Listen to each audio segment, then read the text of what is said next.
Good morning students. बेटा आज हम कबीर दास जी पद्य खंड पढ़ाएंगे। आरो भाग 1 कक्षा 11 कबीर के पद कबीर दास जी द्वारा लिखे गए हैं। कबीर दास जी के जो दोहे हैं वो हमें एक बहुत अच्छा ज्ञान देते हैं। कबीर दास जी अनपढ़ थे परंतु उनके अंदर बहुत ज्ञान था। कहते हैं वो एक ईश्वरीय शक्ति थे। उनके एक एक दोहे में अनन्य ज्ञान छिपा हुआ है जो हम अगर उसे पढ़ेंगे तो हमें बहुत ज्ञान मिलता है। इसलिए कबीर दास जी के दोहों को आज भी हम पढ़ते हैं और लगभग कक्षा 6 से ये चलते रहते हैं इनके दोहे। आज हम कक्षा 11 में कबीर के पद पढ़ेंगे और उनकी जो भाषा थी कबीर दास जी की वो पंचमेल खिचड़ी सदुक्कड़ी सामान्य भाषा थी। आम बोलचाल की भाषा में उन्होंने लिखा था क्या मतलब जो अनपढ़ थे तो लिख तो सकते नहीं थे, क्योंकि उन्होंने अपने बारे में कहा भी है मसी कागज़ छुओ नहीं कलम गई ना हाथ। यानी उन्होंने कभी कागज़ को नहीं छुआ और पेन हाथ में नहीं लिया। परंतु उनके दोहे जो उन्होंने बोले थे, उनके जो विचार थे वो दूसरे व्यक्तियों ने लिखे, जो पढ़े लिखे थे तो दूसरों के द्वारा लिखे गए हैं, जो उनके शिष्य थे धर्मदास आदि। तो आज हम उनके दोहों को पढ़ेंगे। साखी है उनके जिसमें बताया गया पद 1 और पद 2 जो आपके पाठ्यक्रम में भी हैं।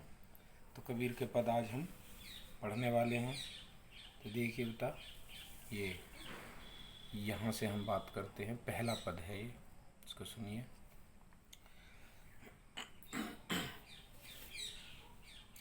हम तो एक एक करी जाना।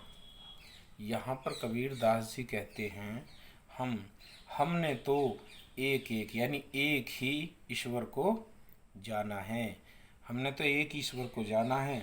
और आगे क्या कहते हैं, दो ही कहे तिन्हीं को दो जग जिन नाहिन पहचाना। वो कहते हैं जो दो यानी आत्मा और परमात्मा जीव ब्रह्मा को अलग मानते हैं तो उन्होंने क्या किया है, उन्होंने ईश्वर को नहीं पहचाना है। जो अगर ऐसा कहते हैं कि आत्मा परमात्मा अलग है, दोनों का दो अलग अस्तित्व मानते हैं इसको, वास्तव में वे उस परमात्मा को नहीं जानते। उनके लिए संसार क्या है, नरक है, दो जग यानी उनके लिए संसार नरक है। आगे बात करते हैं। एक ही पवन एक ही पानी एक ही ज्योति समाना। यहाँ पर कबीर दास जी कहते हैं कि एक पवन यानी एक हवा, एक पानी, एक ज्योति समाना यानी जो आग है, ज्योति है, वो सभी में व्याप्त है पूरे संसार में। अब इसको जरा ध्यान से थोड़ा समझें। कबीर दास जी कहते हैं, उनका कहने का तात्पर्य ये है कि एक पवन यानी हवा एक ही है। हमारे विश्व में जहाँ चलती है वो हवा ऐसे कह के नहीं चलती कि इस दिशा में चलेगी तो पूर्व उसकी होगी, मुस्लिम होगी, इधर होगी तो हिंदुओं की होगी, दूसरी दिशा में क्रिश्चियन की होगी। जब हवा चलती है वो सभी को समान आनंद उत्पन्न करती है, सभी को शीतलता प्रदान करती है। इसी प्रकार पानी एक ही पानी है जो सभी पीते हैं, उसका कोई कलर अलग नहीं है कि मुस्लिमों के लिए ये होगा, हिंदुओं के लिए ये होगा। तो कबीर दास जी के जो तर्क हैं वो काटते हैं, उन्हें कोई काट नहीं सकता। और उन्होंने कहा एक ही ज्योति समान, और जो ज्योति है आगे वो सभी में व्याप्त है। ज्योति यानी ज्ञान यानी ज्योति जो हमारे अंदर आँखों की ज्योति है वो सभी को समान रूप से देखती है। आगे देखिए, एक ही खाक गड़े सब भाड़े एक ही कोहरा साना। और वो कहते हैं कि इन सब को बनाने वाला, जिस प्रकार से कुम्हार होता, कोहरा यानी कुम्हार, मिट्टी को सान कर अनेक प्रकार के खाक यानी मिट्टी, गड़े यानी रचना करता है, अनेक प्रकार के बर्तन बनाता है। तो एक यानी एक ही, वो एक ही कुम्हार है जो जिसने इन सभी जीवों की रचना की है। वो किसी प्रकार के उसने अलग अलग इंसानों के, कोई बड़ा कोई छोटा, कोई लंबा कोई मोटा, कोई पतला, कोई काला कोई गोरा, यानी एक ही कुम्हार है इसको जीव को बनाने वाला। और वो कौन है, वो एक ही ईश्वर है। आगे देखिए, जैसे बढ़ई काष्ठ ही काटे अग्नि न काटे कोई। उन्होंने कहा कि जिस प्रकार बढ़ई काष्ठ यानी लकड़ी को काटता है, अग्नि न काटे कोई। अगर उस लकड़ी को जलाएं तो अग्नि को कोई नहीं काट सकता। लकड़ी को तो काट सकता है, क्या अग्नि को कोई कभी काट पाया? तो कबीरदास जी कहते हैं ऐसे ही ये काट्य है जो बात यानी उन्होंने कही है। और जैसे अग्नि को नहीं काट सकते, लकड़ी जली हुई है, लकड़ी को तो काट सकते हैं लेकिन अग्नि को नहीं काट सकते। आगे कहते हैं सब घटी अंतर तू ही व्यापक, धरे स्वरूप सोई। और कहते हैं सभी के अंदर तू ही है, यानी एक ईश्वर है, सभी के अंदर वास करता है। इस बात को कोई यानी ठुकरा नहीं सकता, इस बात को कोई ये सिद्ध नहीं कर सकता कि नहीं ईश्वर नहीं है। यानी सभी के अंदर अंतरी तू ही व्यापक, यानी एक ही ईश्वर है, वो सभी के अंदर व्याप्त है। और उसी प्रकार व्याप्त है जैसे लकड़ी को काट सकते हैं लेकिन अग्नि को कोई नहीं काट सकता, उसी प्रकार ईश्वर सबके अंदर है, इस बात को भी कोई काट नहीं सकता। आगे देख, माया देखी के जगत लुभाना, काहे रे नर गरबाना। और कबीरदास जी कहते हैं मनुष्य जब इस संसार में आता है तो माया को देखता है और उसको लुभा जाता है, उस पर लोभ करने लगता है, पैसा इकट्ठा करता है, धन दौलत इकट्ठा करता है, अत्याचार करता है और सब कुछ भूल जाता है। यानी जिस ईश्वर ने उसको कर्म करने के लिए भेजा था तो वो सब कुछ भूल कर माया को देखकर क्या करने लगता है, नर गर्वाना, यानी वह मनुष्य गर्व करने लगता है अपने ऊपर। माया देखी के जगत लुभाना, यानी माया देख ली और जगत लुभाने लगता है, तो फिर उसके बाद नर मनुष्य क्या करता है, अपने ऊपर घमंड करने लगता है। और कबीरदास जी आके कहते हैं निर्भय भया कछु नहीं व्यापे, कहे कबीर दीवाना। और वो कहते हैं अगर जो व्यक्ति इस माया और जगत से दूर रहता है, यानी कि इसमें अपने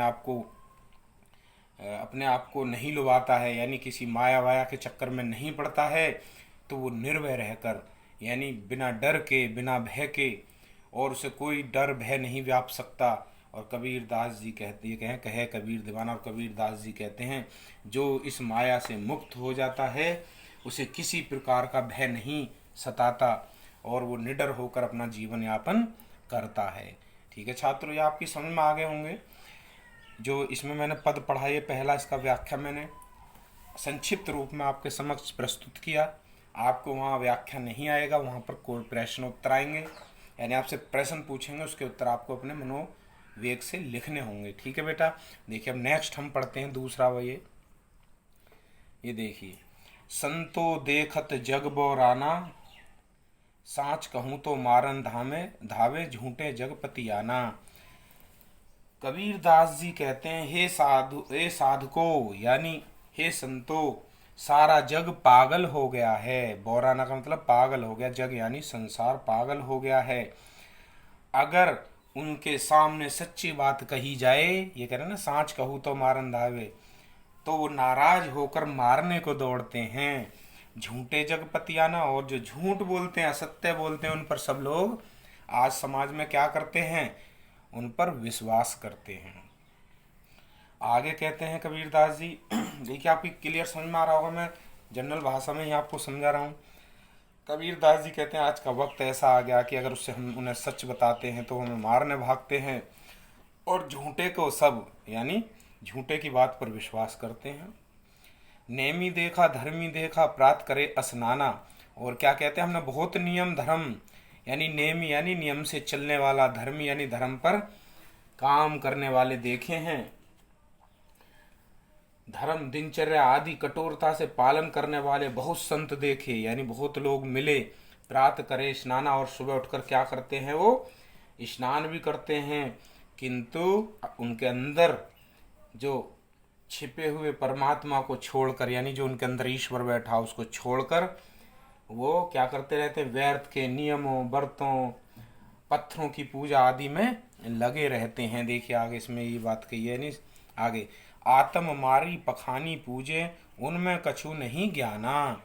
और कहते हैं आत्म यानी आत्म का मतलब है जैसे पलौती लगाकर हम बैठ जाते हैं ना, तो और पाखन यानी पखान यानी पत्थर, और फिर क्या करते हैं, आत्म मारी पखानी पूजे यानी पत्थर को पूजते हैं। तो कबीरदास जी कहते हैं उनमें कोई ज्ञान नहीं है, उनमें कुछ ज्ञान नहीं है। अगर वो ईश्वर को अपने अंदर बैठे ईश्वर को ना पहचान सके तो उनके अंदर कोई ज्ञान नहीं है। कबीरदास जी का ऐसा मानना है। चलिए आगे देखते हैं। बहुत देखा पीर औलिया पढ़ें किताब कुराना। तो यहाँ पर क्या कहते हैं कबीरदास जी कि हमने बहुत पीर औलिया देखे, यानी जो वो होते हैं मुस्लिम पैगंबर, पीर पैगंबर जिनको बोलते हैं, और जो कुरान पढ़ते हैं तो कहते हैं कि बहुत देखे पीर औलिया पढ़ें किताब कुराना। और वो कुरान पढ़कर क्या समझते हैं अपने आप को, यानी उन्होंने हिंदू मुस्लिम दोनों के लिए कही हैं बातें। हिंदुओं को भी उन्होंने कटाक्ष किया और मुसलमानों दोनों को आड़े हाथ लिया है। और उन्होंने कहा कि मैंने बहुत से पीर पैगंबर देखे हैं जो अपने शिष्यों को, यानी अपने शिष्यों को धार्मिक ग्रंथ कुरान आदि पढ़ाते हैं, समझते हैं, स्वयं भी पढ़ते हैं।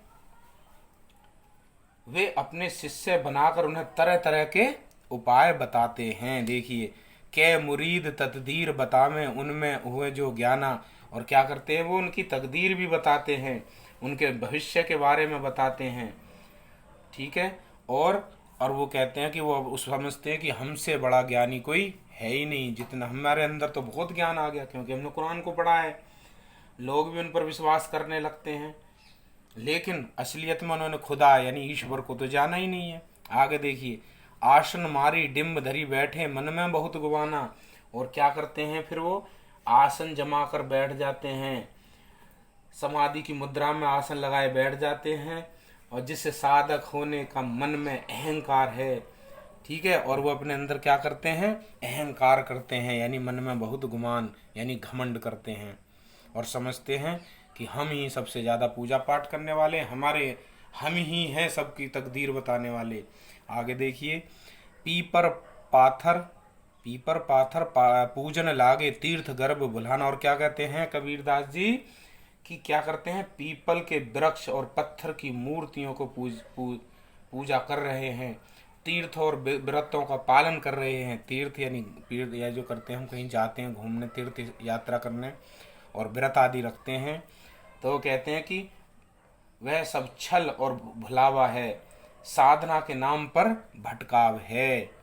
यानी कि हम उनको क्या कर रहे हैं भटका रहे हैं, उन्हें धोखा दे रहे हैं, ऐसा कबीर जी का मानना है। ठीक है बेटा, इस पे हमें विचार करना होगा, क्या वो सच कह रहे हैं, क्या क्या उनकी बातों में सच्चाई है।